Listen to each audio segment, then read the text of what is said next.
పరిశుద్ధ ప్రభుత్వం ఆరాధనకు చేరుకొని వచ్చినటువంటి నా ప్రియ సహోదరి సహోదరులకి కూడా మన ప్రభువు రాష్ట్రుడైన విశ్వమైన నామంలో అందరికీ హృదయమైన వందనాలు శుభాశీస్సులు తెలియజేస్తున్నాం.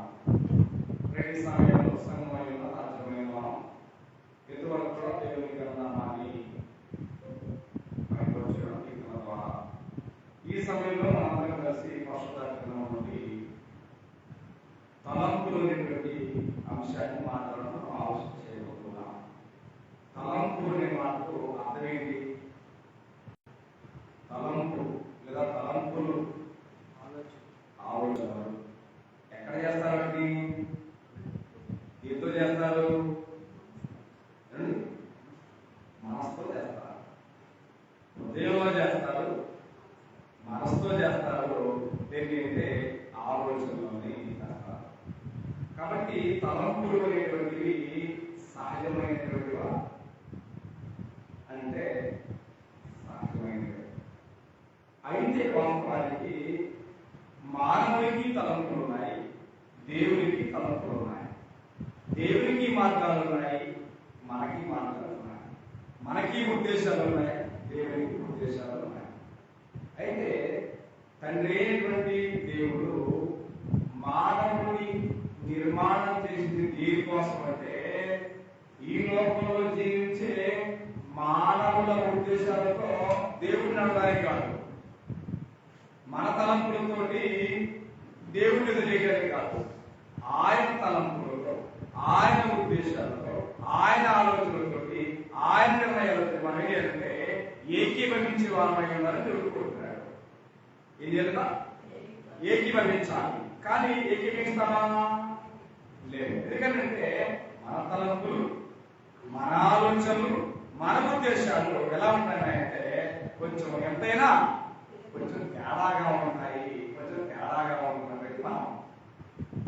కాబట్టి వాస్తవాల వెలుగులో మనం లేఖనాలను గమనించినట్లయితే గ్రంథం బోధిస్తున్నటువంటి వాస్తవాలుగానే బోధిస్తూ ఉంటాయి.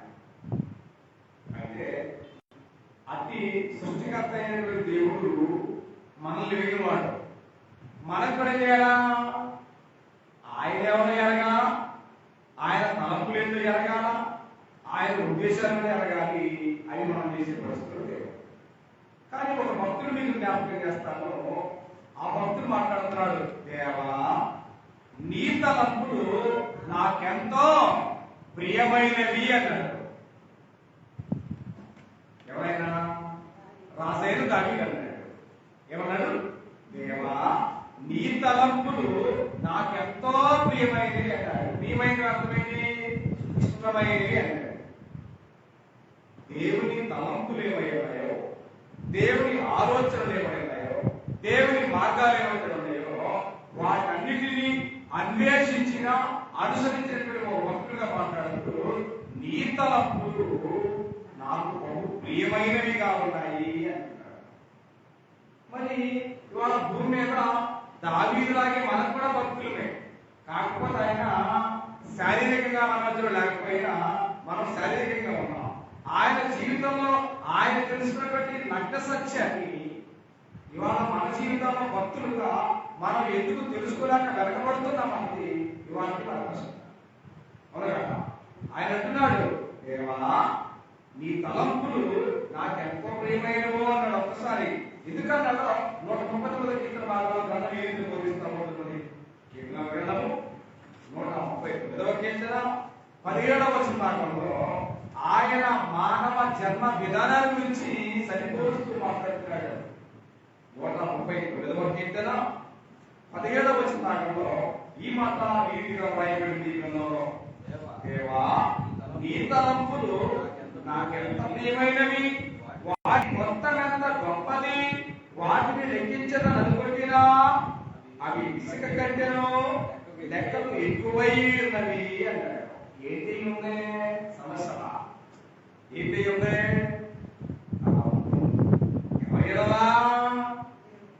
ఎవరెలా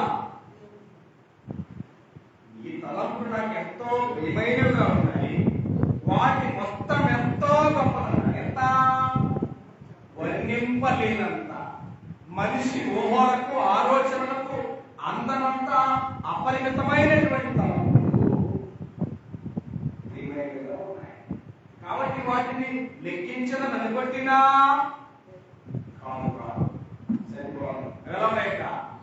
ఇసుక రేణువుల కంటే లెక్కకు మించినవై ఉన్న కనుక నేను వాటిని చేయలేను. అలాంటి ప్రియమైన తలంపులు ఉన్నాయి ఎవరి పట్ల? మానవుల పట్ల.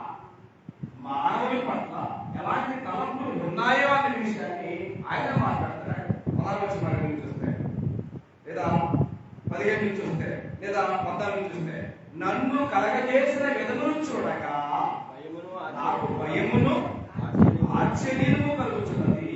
అందును బట్టి నేను నీకు కృతజ్ఞతాస్తుతులు చెల్లిస్తున్నాను. మన పట్ల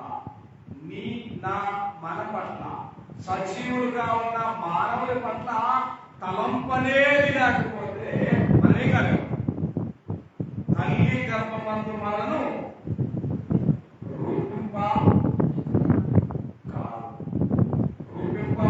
పైన ఏమవుతాం? గర్భస్రావం అవుతే నిజంగా భూమి మీద పుట్టిన వారి కంటే భూమి మీద పడిపోయిన పిండాలు ఎన్నో రెట్లు ఎక్కువ. లెక్కుందా? లెక్కెప్పుడు భూమి మీద పడి పెరిగి పెద్దవారమై 18 సంవత్సరాలు నిండగలిగితేనే మన భారతదేశం యొక్క చట్ట ప్రకారంగా జనాభా లెక్కలలో పోల్చుకోవడం. కానీ అసైన భక్తులు మాట్లాడుతున్న సంగతి ఏంటంటే, నీవు నన్ను కలగజేసిన విధమును చూస్తే నాకు మానవుడి పట్ల దేవుడు కలిగి ఉన్నాడు. మరి మానవుడు ఎవరి పట్ల కలిగి ఉన్నాడు? నా కుమార్తెని, నా కుటుంబాన్ని ఎట్లా పైకెత్తాలని మనం ఆలోచించాలి కదా. అంతే కదా, మానవుడి మనం ఎట్లా ప్రపంచానికి మన కుటుంబాన్ని తీరు చేయాలి అనేది మనం కోరుకుంటాం. కానీ దేవుడు ఏం చేస్తాడు తెలుసారంటే, నా గొప్పతనాన్ని, నా శక్తిని, నా ఔన్నత్యాన్ని మానవులకు నా తలంపుల ద్వారా వెల్లడి చేయాలన్న ఆలోచన ఆయన కలిగి ఉన్నాడు. ఆయన తలంపులైతే మనకు దగ్గరగానే ఉన్నాయి, కానీ ఆయన తలంపులకు మనం మాత్రం దూరంగా అవుతున్నామని గ్రంథం బోధించే వాస్తవం. అన్ని తలంపులు ఉన్నాయి, కాదని నమ్మలేదు.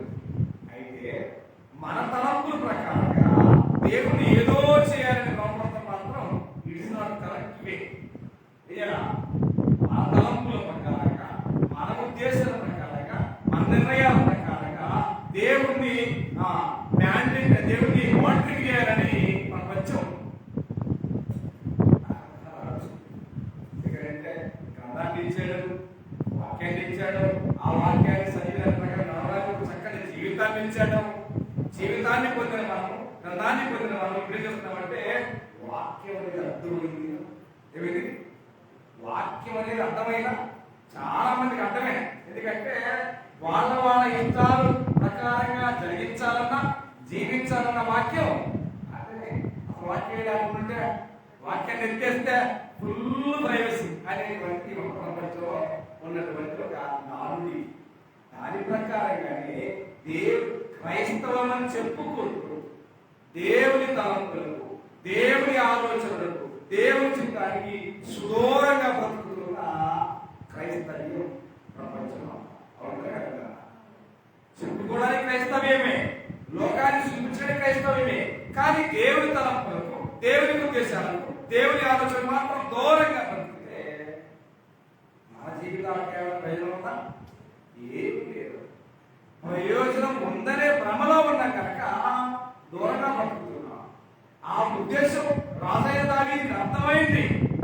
నేను జన్మించానంటే, నేను నా తల్లి గర్భంలో మీరు నిర్మించాలంటే ఇది ఆర్డినరీ సంగతి కాదు, ఇది ఎక్స్ట్రాడినరీ సంగతి అనే విషయం అతనికి అర్థమైందే. మరి మనం కూడా అలాగే వచ్చాం కదా, రెండు పడ్డాం ఆకాశం తెచ్చుకొని కాదు కదా. మనం కూడా తల్లి గర్భం నుంచే వచ్చాం కదా. మరి తల్లి గర్భం నుంచి వచ్చినటువంటి రాజైన దానికి అర్థమైన దైవ జ్ఞానం ఇవాళ టెక్నాలజీకి కదా, టెక్నాలజీని వాడుకునే పరిస్థితుల్లో మనం చాలా అడ్వాన్స్ గా ఉన్నాం. ఇంత అడ్వాన్స్డ్ గా ఉన్నా మనకేమవుతుంది కదా, దేవుని జ్ఞానం ఏదో, దేవుని ఆలోచన ఏదో, దేవుని ఉద్దేశం ఏదో అర్థం కాని వ్యర్థమైన జీవితాలు నాన్న విషయాన్ని మాత్రం మర్చిపోవాలి. కాబట్టి అక్కడ మాట్లాడారు, నన్ను కలగజేసిన విధంగా చూస్తే అనే కాదు అందరం అనుకోవాలా, నన్ను కలగజేసే విధానం చూస్తే నా జన్మ వెనక ఏదో ఖచ్చితమైన నీ తలంపు ఉన్నది, నీ ఆలోచన ఉంది. ఆ ఆలోచన ఏంటో, ఆ తలంపు ఏంటో గమనించాలా, గుర్తించాలా. ఆ తలంపులకు మనం లోబడి జీవించాలని దేవుడు కోరుతున్నాడు. కానీ ఎక్కడ అవకాశం మనం దేవుడికో, ఎందుకని మనం దేవుడి తక్కువ, మనకే తక్కువ, అన్ని ఇచ్చిన దేవుడే. అయినా మనం ఏమంటామంటే నాకే తక్కువ లేదు, నాకు ఎవరు తక్కువ లేదు అంటాం. ఎవరు పోలేదా? ఎవరు పోలేదా? ఖచ్చితంగా లేకుండా ఏమంటాం, మాత్రాన అవసరం లేదు చెప్పి రావు వస్తాయా అనుకుంటాం. మాతో పని దేనితో పని, ప్రతి కుక్కతో కూడా మనం దాని విషయం మర్చిపోవాలి. అవునా కదా? కుక్కతో కూడా మనం మర్చిపోవాలి. మన మనసులో కూడా కుక్కతో కూడా పని వచ్చింది. అలాగే ఎప్పుడు కూడా ఎదుటి మనిషి గురించి తక్కువ చూడకూడదు. ప్రతి మనిషితో కూడా ఖచ్చితంగా అవసరం కానీ ఆయన మాట్లాడుతున్నాడు. యెషయా ద్వారా దేవుడు మాట్లాడుతున్నాడు. ఏమంటుందంటే, మానవులుగా మీరు భూమిలో ఉన్నారు, నేను ఆ పర్వతంలో ఆకాశం పైన ఉన్నాను. మీకు తలంపులు ఉన్నాయి, నాకు తలంపులు ఉన్నాయి. మీకు త్రోవలు ఉన్నాయి, నాకు త్రోవలు ఉన్నాయి. కానీ నా తలంపుల నుంచి పెట్టిన మీరు, నా ఉద్దేశాన్ని విడిచిపెట్టిన వీరు, నా మార్గాన్ని విడిచిపెట్టిన వీరు ఏమయ్యారు? రోమపత్రిక 3:11 నీతిమంతుడు లేడు, ఒక్కడు లేడు, దేవుని వెతుకువారు లేడు, అందరూ ఏకముగా త్రోవ తప్పి అన్నారు. ఎవరు త్రోవ? దేవుడు ఏర్పాటు చేసినటువంటి త్రోవని, మార్గాన్ని, తలంపులను వదిసి త్రోవ తప్పి ఏకముగా ఏమయ్యారట? పనికి మారిన వారైతే ఎక్కువైపోయింది. ఇక మాట తప్పితే కూడా చాలా మంది పిల్లలు చూసుకుంటారు. పిల్లలు అది తెప్పారని అంటారు. అదే రాగడానికో, కొకైనికో, గంజాయికో పిల్లలు దారి తెప్పారయ్యా అన్నారంటే ఎవరెట్టు గుర్తో కొందొచ్చి ఎందుకని ఇంకా వారిని ఎడిట్ చేయడం. ఎందుకంటే అలవాటు చేసుకోవడం అనేది చాలా ఈజీ, కానీ అలవాటు మార్చుకోవడం అనేది చాలా కష్టమైన సంగతి. కాబట్టి నా తలంపులు మీ తలంపుల వంటివి కాదు, మీ త్రోవలు నా త్రోవల వంటివి కావు అని చెప్పి ఎవరు మాట్లాడుతున్నారో మీకు పరిచయం చేస్తారు. ఒకసారి పరిశుద్ధ గ్రంథం నుండి యెషయా గ్రంథము 55వ అధ్యాయము 8-9 వచనాల్లో మహోన్నతుడైనటువంటి యెహోవా దేవుడు యెషయా ప్రవక్తతో మాట్లాడుతున్న సమయంలో, నా తలంపులు మీ తలంపుల వంటివి కావు, మీ త్రోవలు నా త్రోవల వంటివి కావు అన్నాడు. కావు అంటే అర్థమేంటి? ఏడో అడల్టరీ, కల్తీ జరిగింది, ఎక్కడో మోసం జరిగింది. ఆయన తలంపు లాంటివి తలంపులు నీ కాదు కాదు అని చూపించాడు. మార్గాలు గ్లోబల్ కూడా కాదు అన్నాడు. అంటే మనమంతా ఎండెచ్చుకొచ్చాం ఈ కారణి, ఈ పేరని ఏంటంటే వచ్చాం. దేవుడైతే తన తలంపు ప్రకారంగానే మానవుని మనకు జన్మనిచ్చాడు, జీవితాన్ని ఇచ్చాడు. ఆయన ఉద్దేశ ప్రకారంగానే నడవమని మార్గాన్ని మనం ముందుంచాడు దైవ చిత్తానుసారంగా. కానీ ఇవాళ మనమంతా ఏమయ్యామంటే దానిని మేనేజర్ సోదరు మాట్లాడాడు. ప్రసంగి గ్రంథము 7వ అధ్యాయం 7 తెలుసున్నా. కానీ ఇది ఒకటి మాత్రం పరిశీలన చేసి చూస్తే సూర్యుని కింద ఇది మాత్రమే ఒకటి కనుగొన్నాను. ఏంటంటే దేవుడు మానవులను యథార్థవంతుగా పుట్టించాడు. అంతవరకు డిసిప్లిన్ గానే ఉంది, అప్పటిదాకా మర్యాద గానే క్రమంగానే ఉంది. కానీ వారు పెరిగి పెద్దవారైన తర్వాత అదే క్రమంలో వారి వివిధమైనటువంటి తంత్రములు అన్నాడు. తంత్రం అంటే అర్థమైంది, మనం చెప్పే మాటకి గురువుకు తిరుమంత్రం చెప్పడం అన్నమాట. అంటే అర్థం ఏంటి? చెప్పే పని చేయడానికి చేయాలన్న ఆలోచన లేక ఈ చెప్పే మాటలకి తిరుగుమాటలంటే దీన్ని ఎలా తప్పించుకోవాలో అన్నటువంటి తిరుగమనాన్ని బాగా నేర్చుకొచ్చారు ప్రజలంతా. అదే చెప్పుకొచ్చాడు అక్కడ. నేను కనుగొన్నాను, దేవుడు మానవులను యథార్థంగా గుర్తించాడు. ఇది 100% వాస్తవం. కానీ వారు పెరిగి పెద్దవారుతున్న కాలక్రమంలో వరేవేట వివిధమైన తత్వములు కల్పించుకొని దేవుని తలంపులకి, దేవుని మార్గాలకి, దేవుని చిత్తానికి ఏమంటారు శర్మగీతం పాడటం నేర్చుకున్నారు. తద్వారా ప్రజలు దేవునికి ఏమయ్యారు? దూరమయ్యారు. దేవుని దృష్టిలో పనికి మారిన వారే. ఇక పనికి మారుడు ఏం చేస్తాడు? పనికి మారిన ప్రజలు కానీ, పనికి మారిన మానవుడు కానీ ఏం చేస్తాడు?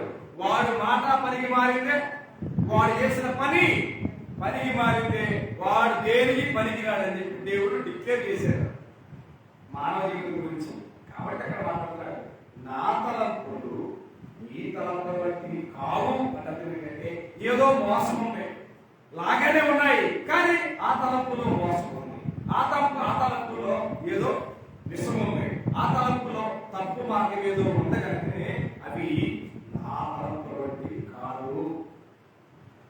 నిజంగా ఒరిజినల్ జరగసి తేడా ఏం చెప్పండి? ఇవాళ వాస్తవానికి చాలా చాలా పెద్ద సిటీస్ లో మంచి మంచి కంపెనీకి సంబంధించినటువంటి గోల్డ్ కానీ ఏదన్నా పనిముట్టు కానీ రాగానే వెంటనే మార్కెట్లోకి వచ్చింది చెప్పండి, దాని డూప్లికేట్ వచ్చింది. ఒరిజినల్ కంటే కూడా డూప్లికేట్ చాలా చాలా సాఫ్ట్ గా, చాలా సౌమ్యంగా, చాలా సుందరంగా దాన్ని చేస్తారు. దీనికి నిజమైందేదో కల్తీ ఏంటో అర్థం కాకుండా చేసేటువంటి ప్రయత్నాలకి, ప్రయోగాలకి లోకం పెట్టింది పేరు. అది వృతం తెచ్చుకొచ్చినటువంటి విద్య లోకానికి. కాబట్టి దేవుని తలంపులనే వేశారు, దేవుని తలంపులకే వేశారు. సున్నం రాస్తే, దేవుని మార్గాలకే సున్నాలు రాస్తే మరి బోర్డులు, పన్నుట్లు వీటన్నిటి కూడా డూప్లికేట్ చేయడం పెద్ద పనే కాదు. దేవుళ్ళు అంటే ఆయనకే గురువుకే తిరుగుతుందని చెప్పగలిగేటువంటి స్టేటస్ లో ఉన్నారంటే వారిని తక్కువ దొరకదు. కాబట్టి మాట్లాడుతున్నారు, నా తలంపులు ఈ తలంపుల వంటివి కాదు, మీ త్రోవలు నా త్రోవల వంటివి కాదు అన్నాడు. ఎందుకు కాదు అని అంటే మనమంతా దేవుని ఇష్టం కోసం త్రోవలు మారలే. ఎవరి కోసం మారే మన త్రోవ? ఎవరి కోసం మారే మన త్రోవ అన్నాడు కదా. మనమందరము త్రోవ తప్పి ఏకముగా పనికి మారిన వారే అని రోమపత్రిక 3:11-12 ఎంత వాస్తవమో ఇదే వాస్తవాన్ని యెషయా ప్రవక్త మాట్లాడుతున్నాడు. ఒకసారి మీకు యెషయా గ్రంథం 53వ అధ్యాయంలో మీకు ఒకసారి జ్ఞాపకం చేస్తాను.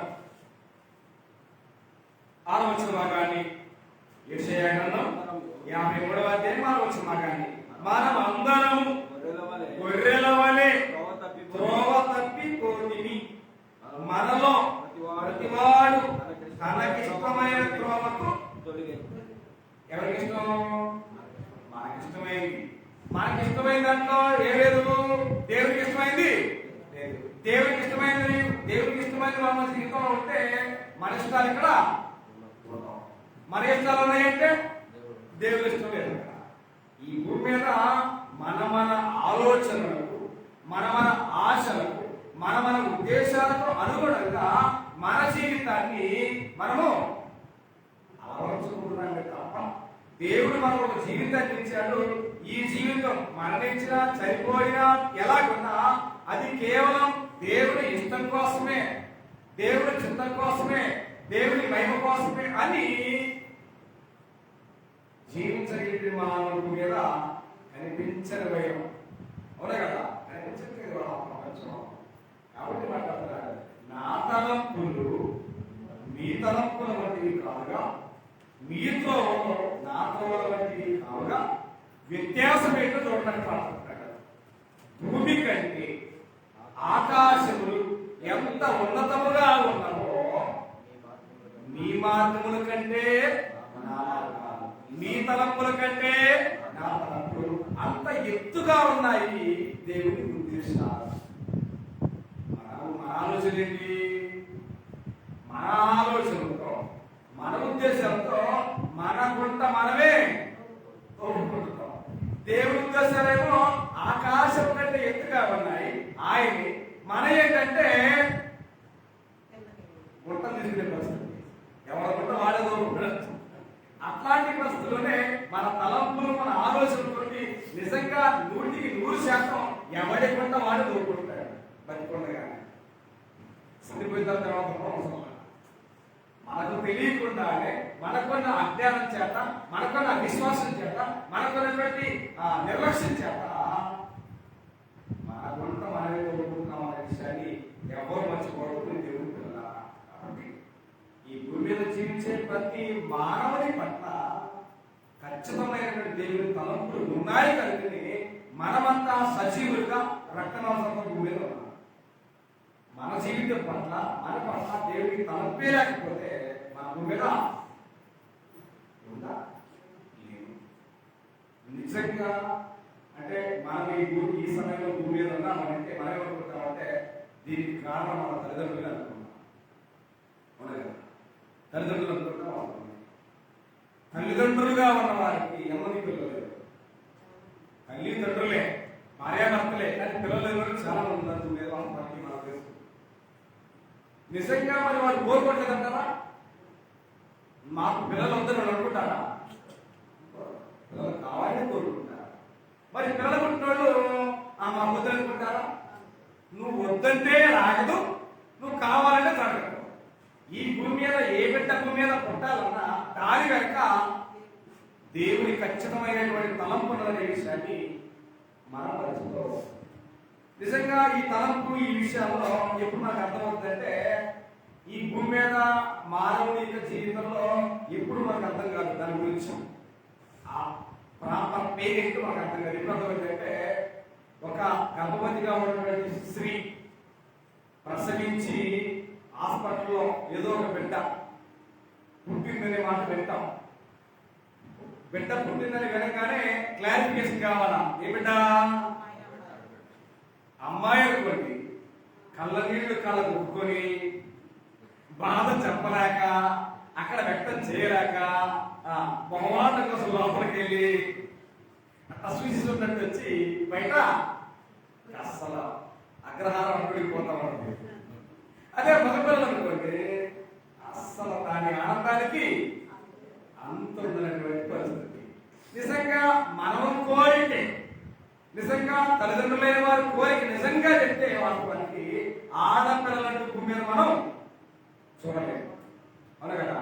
నిజంగా తల్లిదండ్రుల కోరిక నాకు ఆడపిల్లలు, నాకు మగపిల్లలే కాదు, ఈ జన్మ వెనుక ఈ భూమి మీద జీవించే ప్రతి మానవుని వెనుక ఏమై ఖచ్చితమైనటువంటి దేవుడి ప్రణాళిక అనే విషయాన్ని మర్చిపోవద్దు. అదే లోకం కోరుకున్నట్టుగా తల్లిదండ్రులు కోరుకున్నట్టుగా అయితే ప్రతివారు ఏమవుతారు? అయ్యా ఇది ఏమైనా మన మొక్కలే కదా, ఏది ఏమైనా మొక్కలే, మా ఏది ఖర్చు లేదు, వాడి ఏడ తిరిగినా ఇబ్బంది లేదు. కాబట్టి ఏది ఏమైనా ఆడపడిన సృష్టిప్పుడు దేవుదా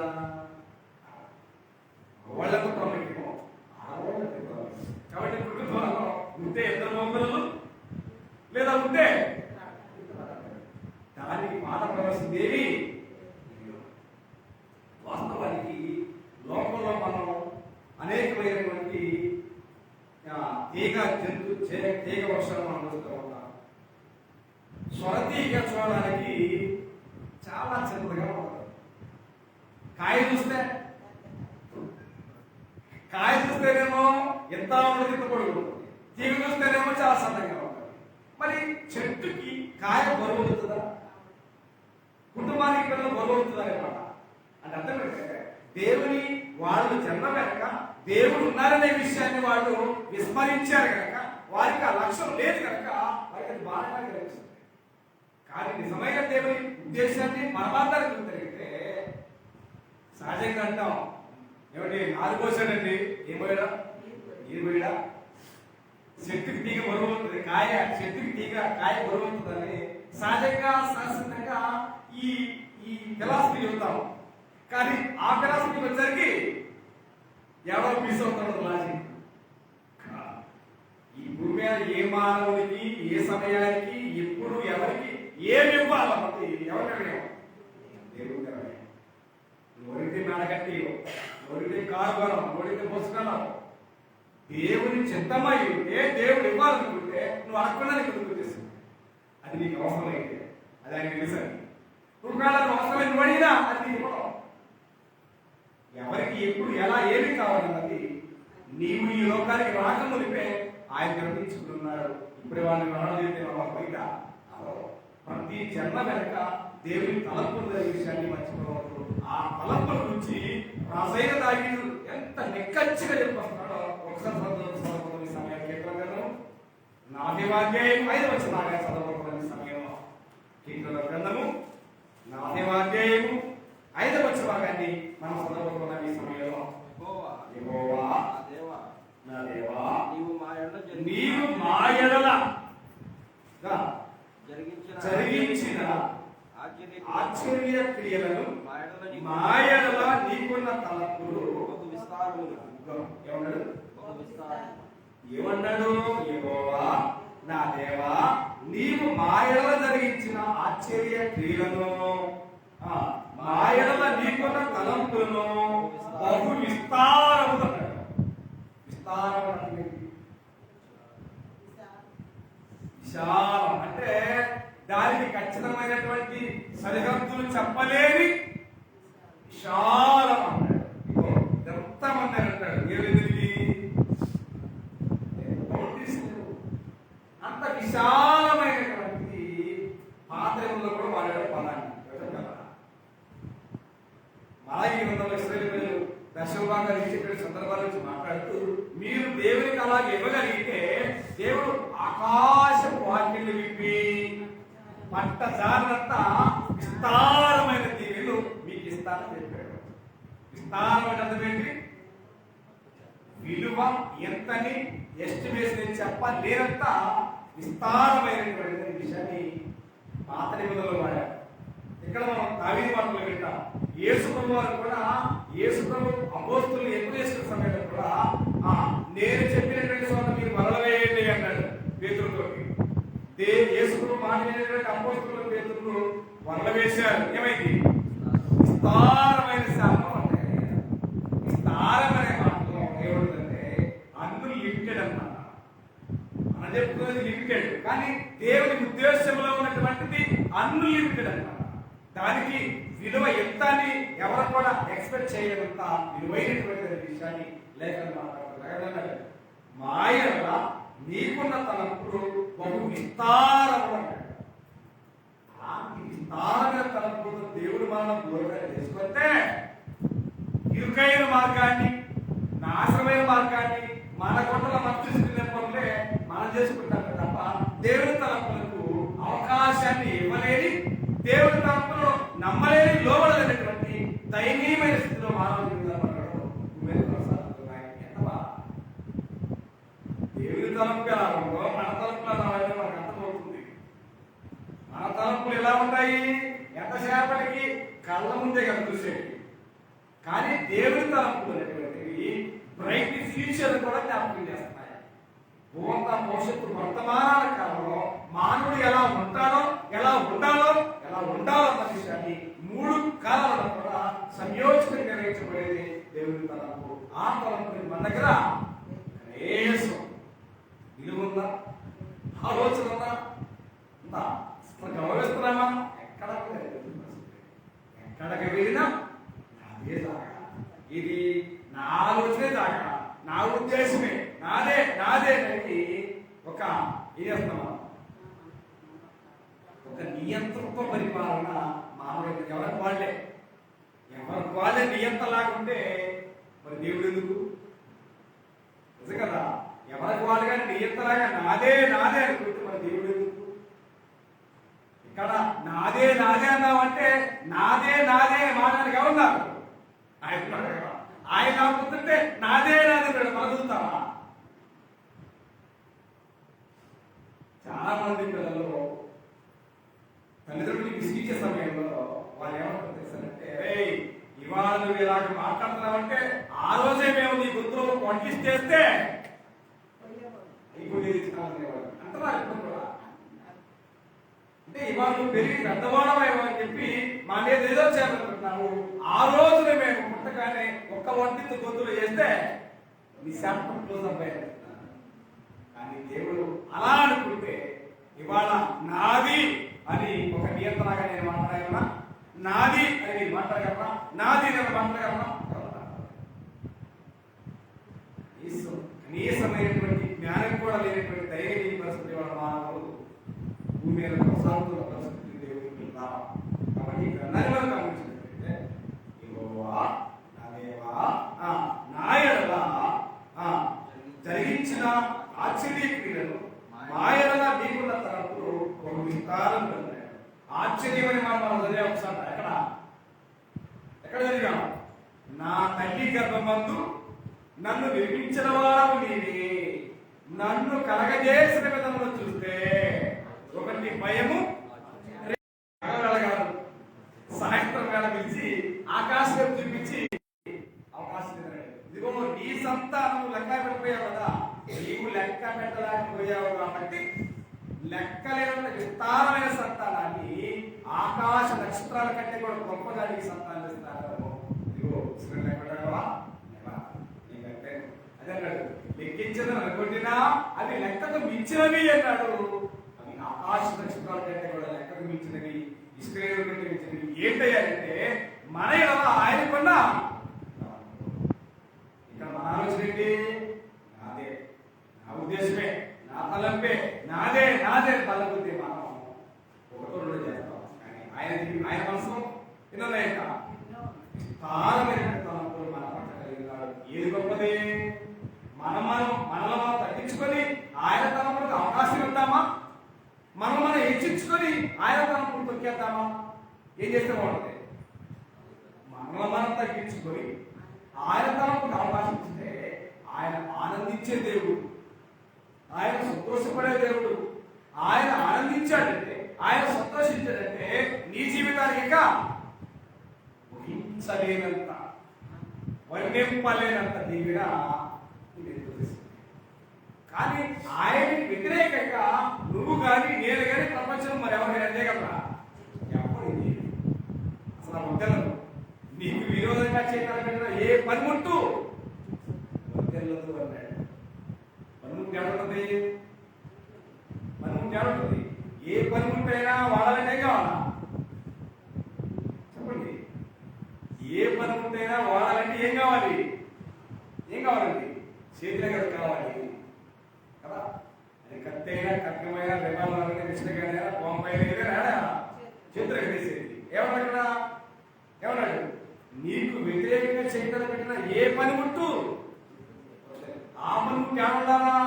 శరీరం ఉండాలా? చేయించిన కాబట్టి ఏది కూడా వర్తి పరిస్థితి లేదు అని చెప్పి సందర్భంలో కూడా మనం ఏం చేస్తూ ఉంటామంటే మన ఆలోచన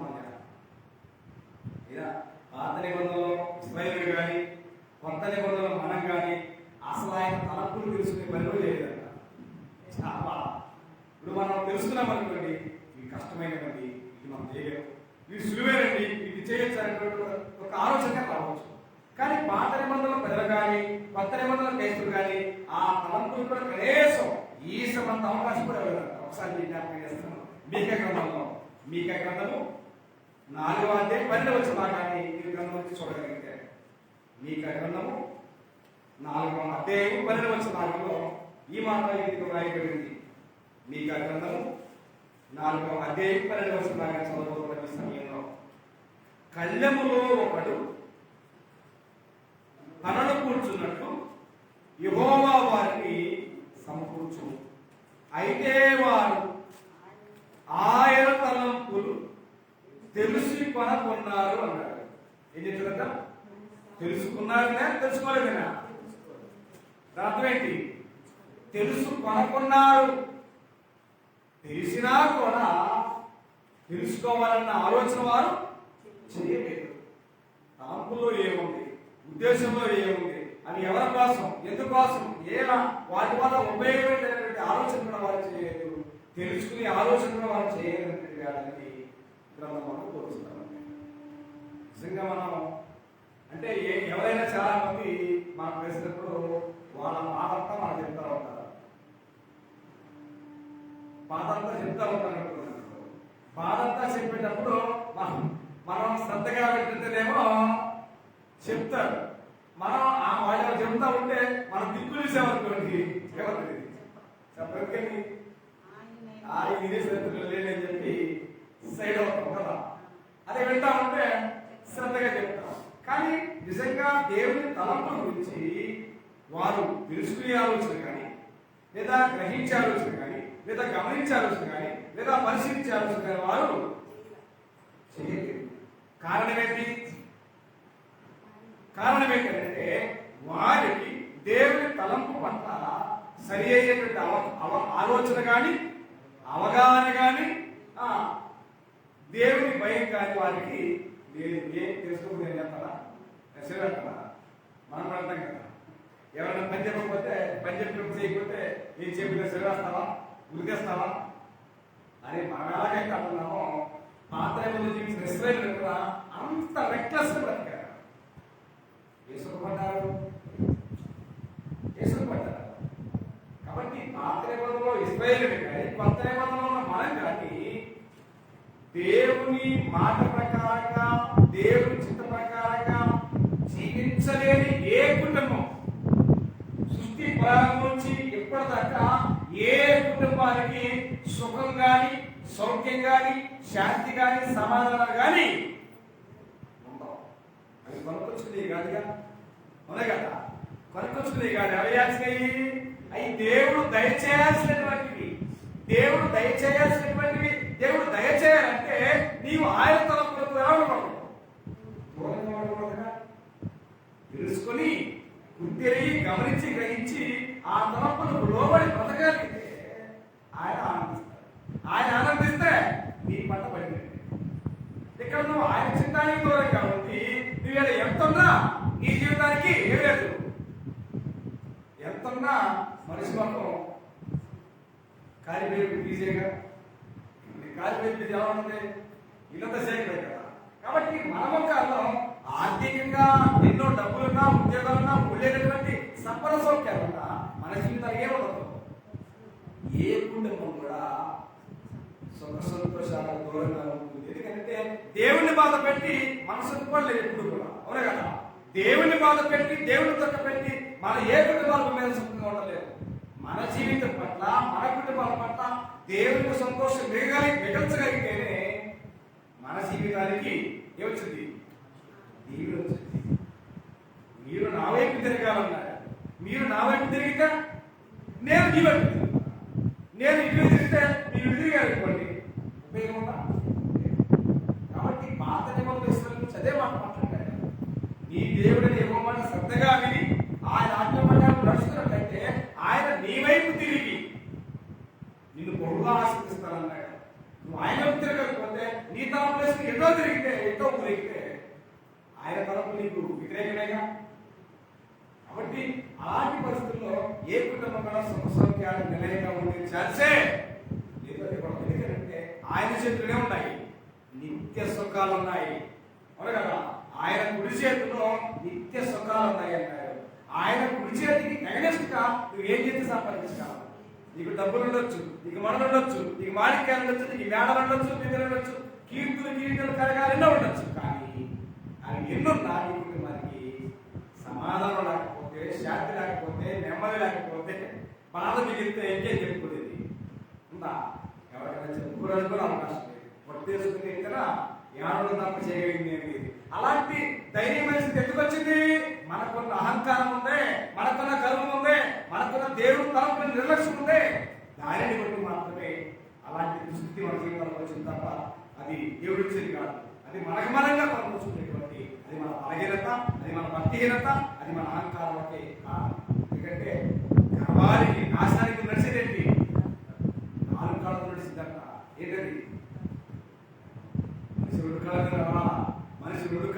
వాళ్ళు ఏంటంటే గర్వాన్ని అహంకారాన్ని యాడ్ చేసుకుని నాలుగు ఇంకా ఏంటంటే దరిద్రానికంటే బుద్ధులు ఎక్కువ దరిద్రానికి కూడా ఎక్కువ అలాంటి దరిద్ర పాలసీల మీద బ్రతికితే దానికంటే దిగజారిన జీవితాలు ముందుకు వస్తాయనే విషయాన్ని ఎవరు మర్చిపోవడం కాబట్టి గ్రంథబోధించే వాస్తవాలు మీరు మాట్లాడుతున్నారు మాయల నీకున్న తలపు ఒక విస్తారమైనది వాటిని వివరించదని అనుకుంటున్నా అని ఎక్కడ ఇచ్చింది దాని మాట్లాడుతున్నాడు ఇలాంటి తలపుల విషయంలో మనకు ఎంత మేరకు అవగాహన ఉంది ఎంత మేరకు మనకు ఆ ఉద్దేశం ఉంది ఎంత మేరకు మనం వాటిని తెలుసుకుని ఆలోచన చేస్తామంటే ఒకప్పుడే మనం కూడా అలాగే బ్రతుకుతున్నాం అనేది గ్రంథబోధించే వాస్తవం దేవుడు కాబట్టి ఈ భూమి మీద జీవించిన ప్రతి వ్యక్తి ఖచ్చితంగా లోపం చేయడం అనేది పొరపాటు కలిగించి కామం అనగా అలవాటు వేరు పొరపాటు వేరు అలవాటు పెద్ద పెట్టి కావాలని చేసేది పొరపాటు అంటే తెలియకుండా జరిగేది అలవాటు వేరు పొరపాటు వేరు కాబట్టి గ్రంథం బోధించే వాస్తవాలు ఏంటంటే దుష్టుడు అంటారు దుష్టుడెవరు దుష్టుడు సాధారణుడు దుష్టుడు యొక్క అనుచరులుగా బ్రతికి వారితో సహవాసం వారిలో కుటుంబంతో వారి సాధారణ కోడిలో నిద్రపోతున్నటువంటి మంద మొత్తాన్ని కలిపితే ఎవరంటే దుష్టుడు అని బహువచనం అంటాడు దుష్టుడు అంటే ఒక్కడే దుష్టులు అంటే సోమేరి వారి సహవాసంలో వారి కుటుంబంలో సభ్యులందరినీ ఏమంటే దుష్టుడు అంటారు కాబట్టి ఇప్పుడు వారికి ఇచ్చినటువంటి దేవుడు వారికి ఇచ్చిన తప్ప అప్పర్చునిటీ అవకాశం ఏంటంటే దుష్టుడు తమ తలంపులు మానాలి అన్నాడు ఎలా మానాలా ఉదయంలో మానాలి ఎవరికైనా ఏదైనా పని చేయాలన్న కృతనిష్ట ఎక్కడ ఉంటుంది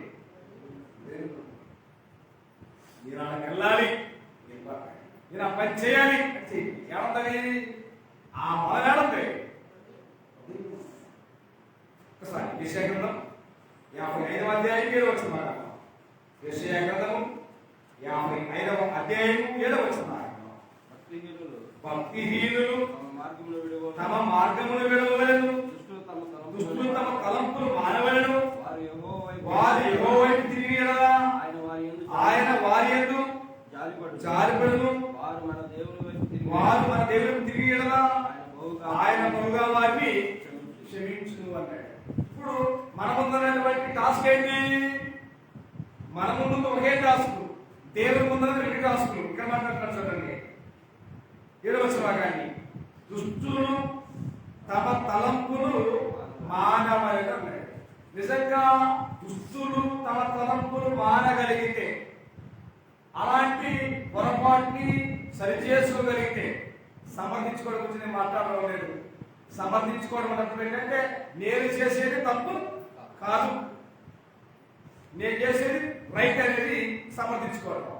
ఖచ్చితంగా సమర్థించుకునే వారు కాకూడదు. కాబట్టి దుష్టులు తమ తలంపును మానవలను వారు యెహోవా వైపు తిరిగి ఆయన వారి యందు జాలిపడును వారు మన దేవుని తిరిగి ఆయన బహుగా క్షమించు. నువ్వు ఒకటి చేస్తే ఆయన చేస్తాడు, ఆయన గుడి చేస్తాడు. నువ్వు తలంపును మానేస్తే ఆయన నేను క్షమిస్తాడు, నీ మీద జాగ్రత్త. ఎందుకంటే బిడ్డలు తెలుసు తెలియదు ఎందుకంటే అలవాటు పొరపాటు జరుగుతూ ఉంటే పొరపాటు చేయడం, పాపం చేయడం అనేది కామన్ అయ్యవచ్చు. కానీ ఏం జరగాలంటే రియలైజ్ అవ్వాలి, ఇదిగో ఈ విషయం నేను పాపం చేశాను, ఇక ఎన్నటికీ నా జీవితంలో జరగదు అనేటువంటి గొప్ప కమిట్మెంట్ జీవితం కావాలి. అలవాటు ప్రకారం నేను చేస్తానని దీక్ష చేసి కూర్చుంటే జరగదు. నేను పొరపాటు చేశా, ఈ పొరపాటు కారణం ఏంటి, ఈ పొరపాటు ఎందుకు జరిగింది, ఈ పొరపాటు కారణం ఎవరనే విషయంలో ఇవ్వాలి. ఖచ్చితమైనటువంటి ఒక అండర్స్టాండింగ్ వచ్చి దాన్ని రియలైజ్ అయ్యి మార్చుకోగలగాలి, సరి చేసుకోగలగాలి. అప్పుడు దేవుడు ఆనందిస్తాడు. నిజంగా గ్రంథం బోధించే వాస్తవం ఏంటంటే దాన్ని యేసు కూడా మాట్లాడాడు.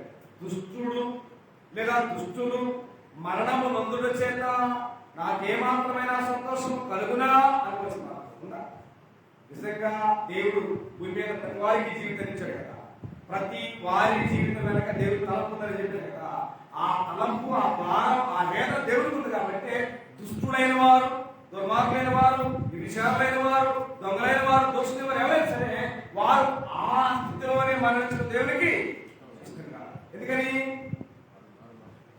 వాళ్ళందరూ కూడా వారు తమ ప్రవర్తనను దిద్దుకుంటే వారికి నేను ఇచ్చిన జన్మకి సార్థకత చేసేవారు కాబట్టి అప్పుడు నేను సంతోషపడతాను. వాళ్ళు మారు మనసు పొందకుండా వారి జీవితాన్ని దిద్దుకోకుండా మరణిస్తే నాకు సంతోషము లేదని ఎవరంటున్నారు.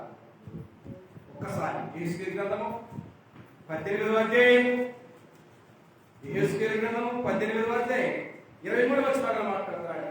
దుష్టులు మరణము నొందుట చేత నాకేమాత్రమైన సంతోషము కలుగునా వారు అనుకో ఎవరు వారు ఇప్పుడు చెప్పుకునే ప్రవర్తిలో ఉన్నవారు, దుర్మార్గులైనా, దుష్టులైనా, వ్యభిచారైనా, దొంగలైనా, దోషులైనా ఉంటాయినా దేవుడి తలంపులకు వ్యతిరేకంగా బ్రతికే వారు ఎవరైనా ఉండొచ్చు.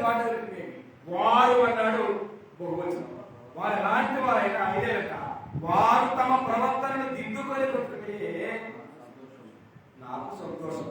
ఎవరి ఉద్దేశం, ఎవరి తలంపు? ఇదే ప్రభువైన యెహోవా అంటున్నాడు. మరి ఈ మాట లోబడి జీవించి జీవితాన్ని సరిదిద్దుకునే భక్తులు భూమి మీద ఉన్నారా? వరే వరే వరే వరే వరే పామాలు వేసే కొద్ది జనాలకు అహంకారం అయిపోతుందా కదా. అంటే ఇక నాకు మించుడు ఎవరు లేదన్నట్టుగా భూమి మీద దొరుకుతున్నారు తప్ప నేను చేసేది పాపం, నేను చేసేది లోపం, నా దగ్గర అది ఉందని విషయంలో గమనించి సరిదిద్దుకుందామన్నటువంటి ఆలోచన లేదు. ఎందుకంటే మనం దీనికి తక్కువ మనం కూడా అన్నయ్య ఆదాము చెల్లెలే కదా, ఆదాము చెల్లెలవి, ఆదాము తమ్ముడే కాబట్టి సమర్థించుకునే ఎవరి ఆదాముది. ఆదాము సమర్థించుకున్నాడు పాపాలు చేస్తూ, పాపం చేసి ఇవాళ మనకు కూడా పాపాలు చేసి సమర్థించుకునే మనం మగోళ్ళైనా ఆడోళ్ళైనా ఆదామునకు చెల్లెళ్ళు, ఆదామునకు తమ్ముడు అన్న విషయాన్ని దయచేసి కాబట్టి ప్రవర్తన దిద్దుకునే విషయంలో ఇది నాకు లోపల తెలిసినట్టు తీసుకోవాలి, సరిదిద్దుకోవాలి. ఎవరైతే వారి ప్రవర్తన సరిదిద్దుకునేవారు ఉంటారో వారు రాజైన దావీదుకి తమ్ముళ్ళుగానో చెల్లెళ్ళుగానో బ్రతికేట అవకాశాలు సరి చేసుకున్నట్టుగా ఉంటుంది. కానీ వాళ్ళు మనం ఆరాముకి ఇద్దామా దావీదుకి ఇద్దామంటే దావీదుతో ఎంత ఉంది ఆదాముతోనే పని. ఎందుకంటే ఈజ్ ఏ ఫస్ట్ పర్సన్ కాబట్టి ఆయనకి మనం ఓటేద్దామన్నట్టుగా సరిదిద్దుకునే పరిస్థితులు సమర్పించుకునే పరిస్థితులు ఉన్నారు. నష్టపోయేవాడు ఆయన దుష్టులు తన తలంపులు మారిపోతే ఆయన మీదలా జాలిపడి మిమ్మల్ని క్షమిస్తాడని చెప్పి దేవుడు మాట్లాడుతున్నాడు. అలాంటి దయాపూర్వకమైన మనసు ఎవరుంది, అలాంటి దీక్ష దేవుడి మాత్రం ఉంది. దేవుడు అవకాశం అందించాడు కానీ మానవుని ఆలోచన ఎవరు చేయగలది కదా వాస్తవం. కాబట్టి మీద జీవితం ప్రతి వారు తలంపులు, ప్రతి తలంపులు ఇప్పుడు తలంపులు తెలుసు దేవుడికి. ఎప్పుడు తెలుసు దేవుడికి తలంపులు? మన తలంపులు ఎప్పుడు తెలుసు? ఎవరికి? 139వ కీర్తన భాగంలో దేవుడు సర్వయంత్రే అని పూజ చేయడానికి దాని గురించి మాట్లాడే సందర్భాలు ఉన్నాయి. ఒక్కసారి వెళ్దాం. 139వ కీర్తన భాగంలో ఈ మాటలు ఇంటిగా భయపడ్డాయి. గ్రంథంలో 139వ కీర్తన నాకు తలంపు పుట్టను. రెండవ శ్లోకాన్ని నేను కూర్చుండుట నేను లేచుట నీకు తెలియదు. నీకు దేవుడికి దావీదు రాజు తండ్రికి కాదు, ఎవరికి? దావీదు రాజైన తండ్రి విషయం కాదు, ఎవరికి? సృష్టికర్త అయిన యెహోవా దేవుడి నుంచి మాట్లాడుతూ నేను కూర్చుంటా నేను లేచుతా నీకు తెలియదు. నాకు తలంపు పుట్టక మునిపే నీవు నా మనసుని గ్రహించుతున్నావు, నా నడకను నా పడకను నీవు పరిశీలన చేసి ఉన్నావు, నా చర్యలన్నింటినీ బాగుగా తెలుసుకున్నావు. యెహోవా మాట నా నాలుగు రాకముందే అది నీకు పూర్తిగా తెలిసినది. వెనకను ముందును నీవు నన్ను ఆవరించి ఉన్నావు. నీ ఆత్మ యొక్క నుండి నేనెక్కడికి పోదును, నీ సన్నిధి నుండి నేనెక్కడికి పారిపోవదును. నేను ఆకాశానికి ఎక్కినను అక్కడను ఉన్నావు, నేను పాతాళమును పడుకున్నాను అక్కడను ఉన్నావు. ఆయన లేని చోట్యాడమే, ఆయన కారణటువంటి రహస్యమైన స్థలం ఉందా? లేదు కదా. అంటే ఆయన సర్వయంత్రియమైన దేవుడు, సర్వజ్ఞైన దేవుడు, సర్వజ్ఞుడైన దేవుడు కనుక ఆయనను తప్పించుకునే చేపడికి నువ్వు ఆకాశానికి ఎక్కుతావో, పాతాళానికి ఎక్కుతావో, ఎడకెళ్తావో, ఎడకెళ్ళినా ఎడన్నాడు ఆయన. ఎందుకు వెతికినా అందుందా ఎవరన్న విషయాన్ని మనం మర్చిపోయి మనం చేసినటువంటి పరిణామాలు మనం చేస్తా ఉంటాం. ఎవరు అడుగుతారంటే ఇక్కడ చూసేవారు ఎవరు లేకపోయినా ఆయన వస్తారు, ఇక్కడ ఎవరు మాట్లాడేవారు లేకపోయినా ఆయన ఖచ్చితంగా ప్రశ్నించే దేవుడు అన్న విషయాన్ని మర్చిపోవాలి. నిజంగా మనం చెప్తున్నాను మీకు గ్రంథం బోధించేవారు. ఆయన మనకు దేవుడు ఎంతకాలం అయ్యా అంటే మనం రక్త మాంసాలతో సజీవులుగా ఉన్నంత కాలం మాత్రమే ఆయన మనకు దేవుడు. చనిపోయిన తర్వాత జస్టిస్, ఆయన న్యాయవాది అని చెప్పి జస్టిస్ ఏం చేస్తాడు? ప్రశ్నిస్తాడుగా. ఏంటి వాటిని తీసుకుంటాడుగా. వాళ్ళు నేను అడిగితే మీకు అవ్వచ్చు, మీరు అడిగితే నాకు అవ్వచ్చు. ఇక్కడ ఎవరిని ఎవరు అడగడానికి అవకాశం లేదు, ఎందుకంటే ఎవరి జీవితం వాళ్ళు ఇష్టం కావాలి. కానీ మనలందరినీ ప్రశ్నించే దేవుడు ఖచ్చితంగా ఉన్నారని, ఆ ప్రశ్న కోసం ఒక దినాన్ని పడితే ఏర్పాటు చేశాడని గ్రంథం స్పష్టంగా పొందుతున్నాం. అయినా మనకేం లేదు, సింతాకంత భయం. దేవుడు అడుగుతాడని, దేవుడు చూస్తున్నాడని భయం. భయం ఉన్న వ్యక్తి ఎలా ఉంటాడు? దేవుని భయం ఉన్న వ్యక్తి ఎలా ఉంటాడండి? దేవుని భయం ఉన్న వ్యక్తి ఎలా ఉంటాడంటే పవిత్రంగా ఉంటాడు. అదే యెహోవా యందైన భయము పవిత్రమైనది, అది నిత్యము నిలుస్తుంది అని చెప్పుకోవచ్చు. ఎక్కడ? ఆయన సన్నిధిలో ఆయనకి ఎంతకాలం ఉన్నా పవిత్రుడుగా పరిశుద్ధుడుగానే ఆ భయం ట్రీట్ చేస్తాం. భయం రాకపోతే అల్టిమేట్ మిగిలేదేంటి? భయం ఉంటేనేమో మిగిలేది ఫలితం పవిత్రత, భయం లేకపోతే మిగిలేది ఫలితం పాపానికి జీతం. అది అగ్ని ఉండమనే సత్యాన్ని ఎన్నడూ కూడా ఎవరు మర్చిపోవద్దు. కాబట్టి గ్రంథం బోధించే వాస్తవాలు గ్రంథం బోధించింది ఏంటంటే ఈ భూమి మీద జీవించే ప్రతి మానవ జీవితానికి మూడిచ్చాడు. ఒకటి హృదయము, రెండు మనస్సు, మూడు మనస్సాక్షి. హృదయం దేనికి? హృదయం దేనికి? మనసు దేనికి? మన సాక్షి దేనికి? అంటే గ్రంథం బోధించేటువంటి లేఖనాలలో మనం చూస్తే జ్ఞానేంద్రియాలు అన్నాడు, తర్వాత అంతరింద్రియాలు అన్నాడు. నేను చెప్పి మాట కాదు, ఫిలాసఫీ గారి గ్రంథంలో మాట్లాడాడు. జ్ఞానేంద్రియములు అన్నాడు, లేదా సర్వేంద్రియాలు, అంతరింద్రియములు అన్నాడు. అంతరింద్రియం అంటే జ్ఞానేంద్రియాలు ఏంటి?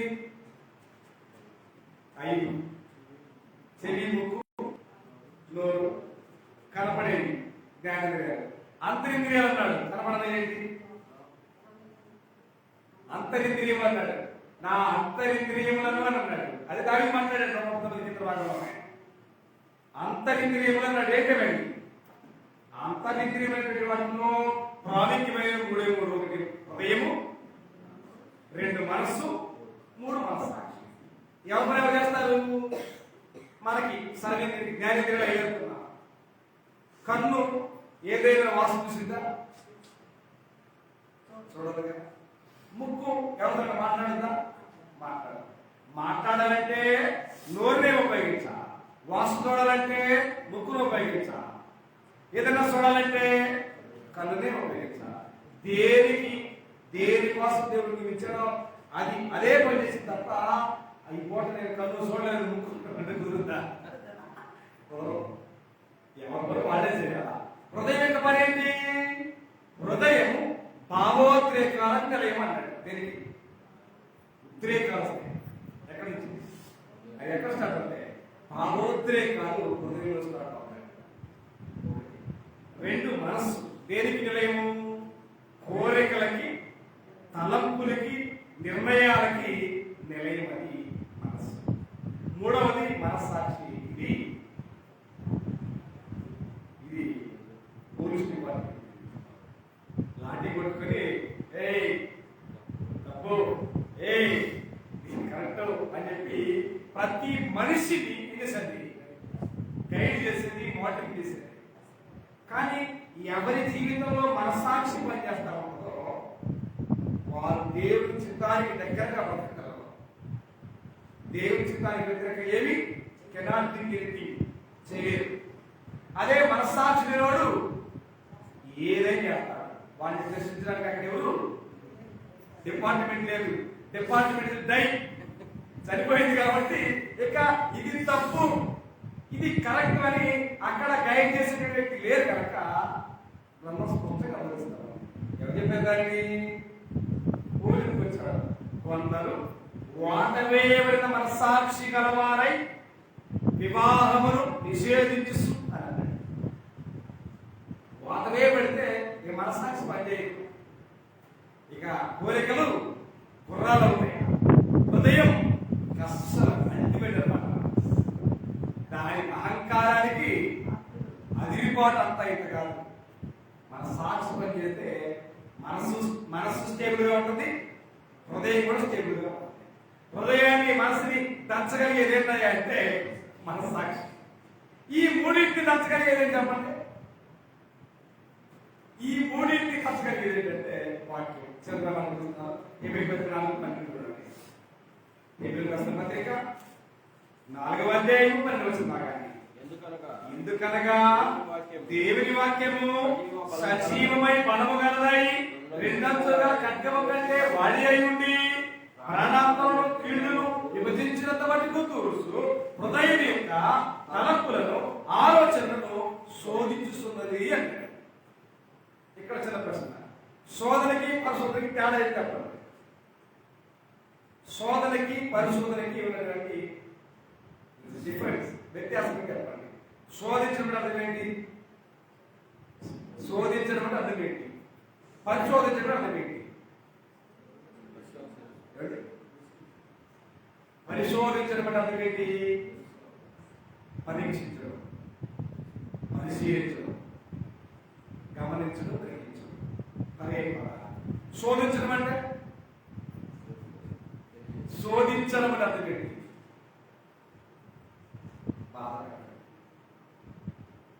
చాలా మంది ఏదైనా అవసరానికి వచ్చినప్పుడు మనం ఏమంటామంటే ఈ శోధన ఏమైనా పడతామయ్యా ఏం చెప్పి మనం అంటూ ఉంటాం. శోధన అంటే ఏంటంటే ప్రారంభం. Okay right. ఇక్కడ గ్రంథం ఏం చేస్తుంది? మానవ యొక్క హృదయం తలంపులను ఆలోచనలను ఏం చేస్తుంది? దీనికి ఇక్కడ నేను చెప్పానే, ఎవరైనా మనను అది కావాలి ఇది కావాలని అడుగుతున్నప్పుడు మనం శోధించడం అని వారికి మనం టైటిల్ పెట్టి సర్దుతాం. ఇక్కడ దేవుని వాక్యం శోధించే దేనికి?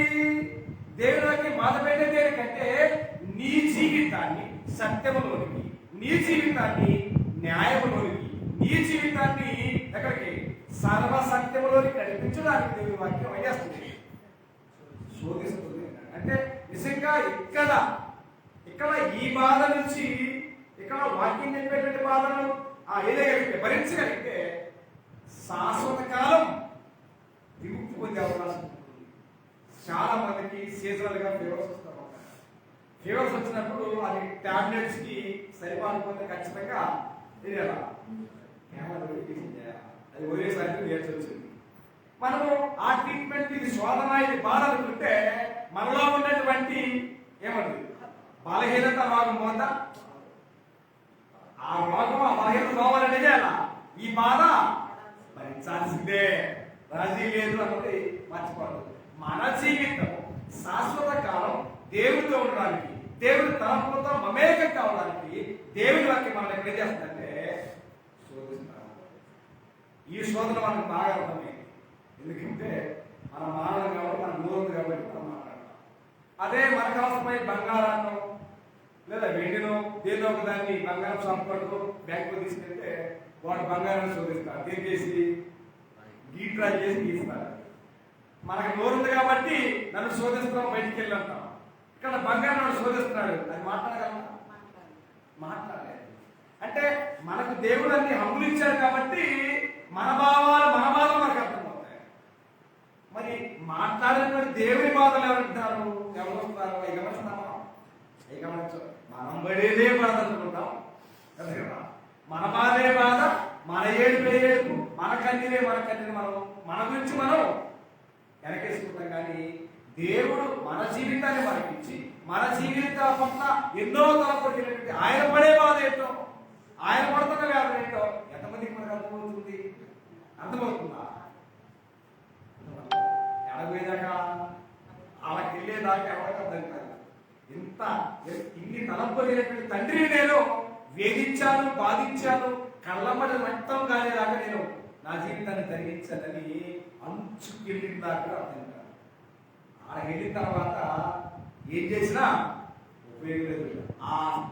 ఆ దుస్థితి రాకుండా ఉండడానికే భక్తిహీనులు తమ మార్గాన్ని విడవలేరు, దుస్తులు తమ తలంపులు మారుకోవాలని భూమి మీద బ్రతుకున్న మార్గమే మనకి దేవుడు ప్రేమపూర్వకమైన మార్గాన్ని చూపిస్తున్నాడు. ప్రేమపూర్వకమైన దయాపూర్వకమైన మార్గాన్ని వింటామో, లోబడతామో, అంగీకరిస్తామో, ఆ దేవుడిని తిరుగుబాటుగా చేస్తామో అన్నది వ్యక్తిగతంగా ఇక్కడ ఎవరో ప్రశ్నించేవారు లాఠీ పడుకుని వాటి తీసాన్ని వాళ్ళు ఎవరు లేదు. అడిగే రోజు మాత్రం ఉన్నదని మాత్రం డోంట్ ఫర్గెట్ ఎనీబడీ, ఎవరు మర్చిపోరు. కాబట్టి దేవుని వాక్యం మనిషి యొక్క హృదయాన్ని తలంపులను శోధించేది. ఆ శోధించే దేవుని వాక్యాన్ని ఇక్కడ మన ప్రపంచం లేదు. కనీసం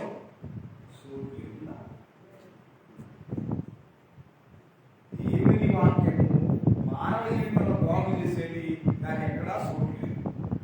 కానీ మీరు ఎక్కడైనా పాతళ్ళ కానీ కొత్తళ్ళ కానీ మర్రి శక్తి ఎంత ఉందండి? ఎంత ఉంటుంది?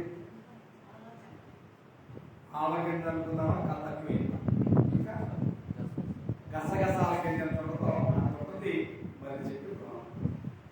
అది ఏ కాకో ఏ పంచో వెంట వేసిందనుకోండి, అది గోడ మీద మొలిసినా, స్లాబ్ మీద మొలిసినా, ఇంటి మీద మొలిసినా ఆ ఇల్లు ఏమవుతుంది?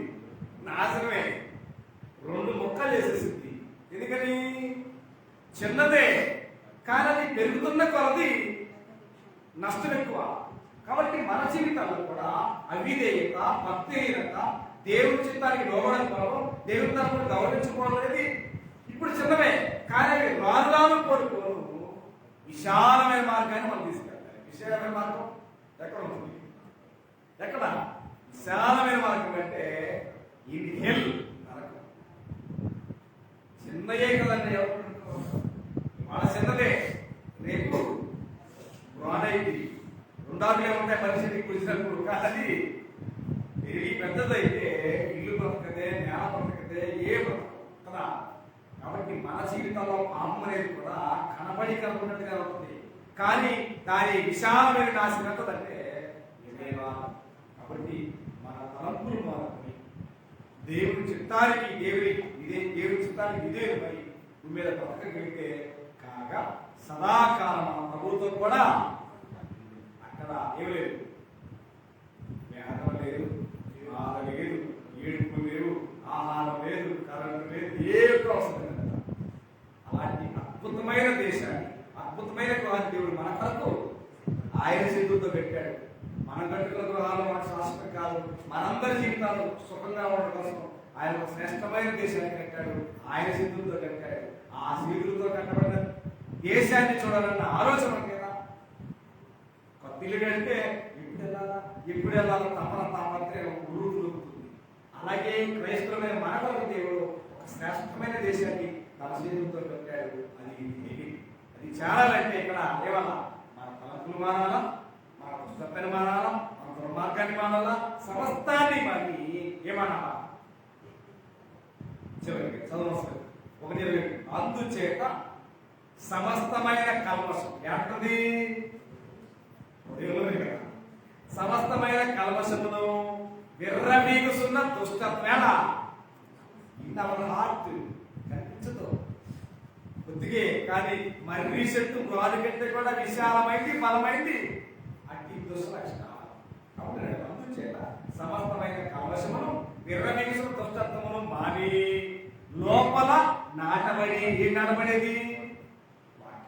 లోపల నాటబడి మీ ఆత్మలను రక్షించడానికి శక్తిగా వాక్యాన్ని సాత్వికంగా జీవించాలి. చేయగలిగితే మన ఆత్మకు